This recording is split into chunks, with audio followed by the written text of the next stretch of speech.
జనాలు కూడా ఈ కాంగ్రెస్ ప్రభుత్వం రావాలని మళ్ళీ కోరుకుంటున్నారు.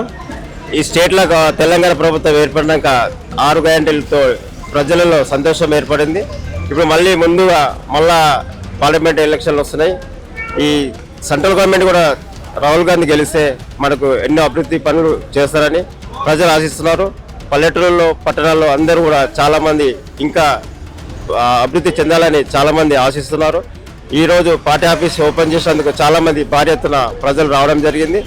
మహిళలు ముఖ్యంగా ముందు వచ్చి వాళ్ళు మాకు 6 గ్యారెంటీలు మందు పనిచేస్తారని చెప్పి ఆశిస్తున్నారు.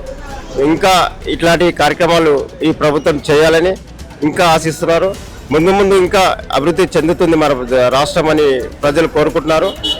మళ్ళీ ఈ గవర్నమెంట్ వచ్చినాక ఈ గ్యారెంటీతో పాటు ఈ అభివృద్ధి పనులతో పాటు ఈ జనాల్లో సంతోషం చూడాలని చెప్పి మా కోరిక, అందరి కోరిక. జై కాంగ్రెస్. ఇప్పుడు రంజిరెడ్డి టీఆర్ఎస్ నుంచి కాంగ్రెస్లోకి వచ్చాడు, మీకు ఎలా అనిపిస్తుంది?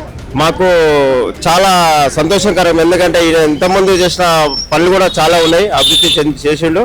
ఇప్పుడు మళ్ళీ ముందు ఇంకా చేస్తారని చెప్పి ఆశిస్తున్నాం.